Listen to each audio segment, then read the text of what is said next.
Hello, this is Timo from MyRoute-app. And as you can see on the background of my screen, I'm fully ready for this summer season. And this summer season is going to be much better with our new feature, route segments. Route segments allow you to create a route that is fun to drive at the spots that you'd like it to be fun to drive, and goes over a highway when you just need to go from A to B as fast as possible. On my screen, you can see a route that I've designed to be, have all those aspects in there. It's already been designed to be a complete route. I've put waypoints at every single destination that I'd like to visit, just like you would when you plan a trip.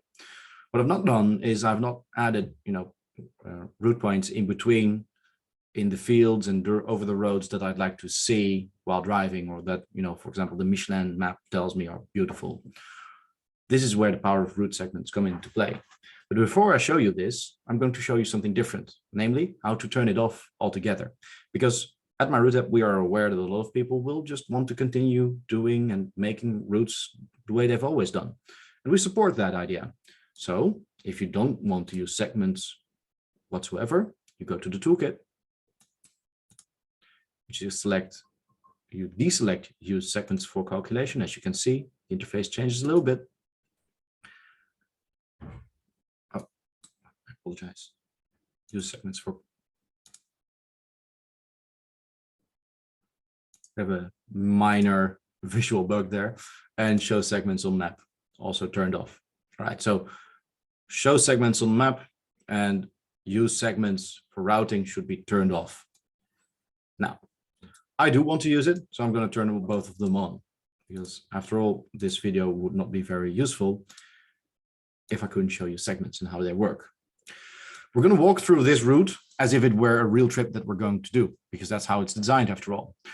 As you can see, we start our trip in the Netherlands, and we move down to Ghent in Belgium. Now, like most parts of most first parts of a route, the initial part isn't designed to be fun. You go over highways, you want to get from A to B as fast as possible. So we're going to leave that exactly as it is. But when we go from Ghent to Dunkirk, we know that there's a lot of beautiful roads in between. There's fields, there's twisty roads, there's some height difference. Very nice. So what I'd like to do is I'd like to take those routes without editing and putting in route points in between 2 and 3.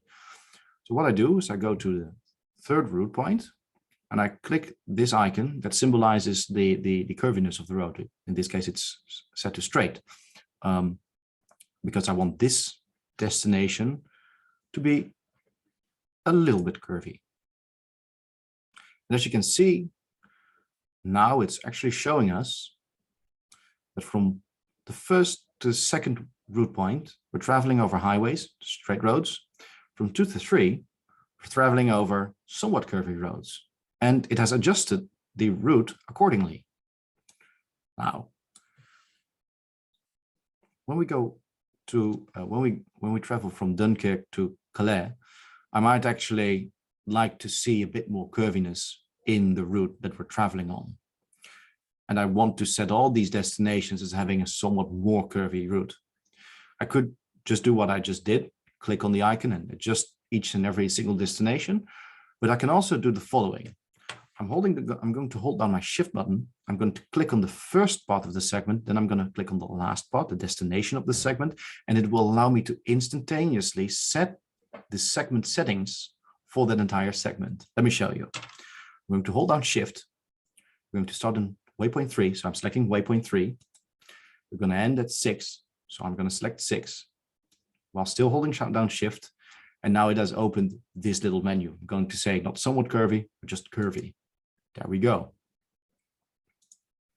I'm not sure if the route was adjusted as much as I'd like. And this is also instantaneously a reason why you'd have to be careful when using segments. It isn't designed to work with a lot of route points in between your route existing already. For it to use its maximum flexibility, you need to give it a bit more breathing space. So what I'm going to do to demonstrate to you how this works is I'm going to remove waypoint 5. I'm going to remove waypoint 4. And as you can see, this allows the engine to create a much more curvy route. Now, you might not want to go back out of Dunkirk the way you went, and you can still, put in waypoints to adjust it just as you'd like, and it will work just fine. This is, again, just for demonstration purposes. I've shift-clicked, but maybe you're on a tablet or on a mobile device where you don't have a connected keyboard, and as a result, you will not be able to use the shift-click option. For that purpose, we have something else. In this example, we're going to arrive at Folkestone here and drive through London to Harwich. What I'd like to do is I'd like to set from 5 to 7 as maximum curviness. It's going to take me probably through the innermost city of London, but for demonstration purposes, we don't really care. I just care to demonstrate to you how you can set this curviness of multiple waypoints without using shift-click. So what we're going to do is we're just going to choose the first destination, for example, 5. Click on the segment icon. Click on select the button. Set the starting point to be 5, because after all, this is where we're getting off the train. We're going to go to 7, go to segments, and set maximum curviness. There you go. Without having to use shift-click, we've set the curviness to be maximum.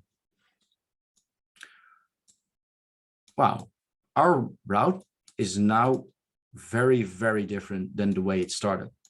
If I'm going to take a look at this, it's no longer just a plan of destinations. It's a trip that includes both highways and beautiful countryside roads. I'd want to put it on my navigation device. Now, if I have a Garmin Zumo XT, I can actually download this route exactly as is with the 1.2 GPX file. For all other navigation systems, sadly, currently, they do not support this technology yet, but that doesn't mean you're not able to transfer your route to them.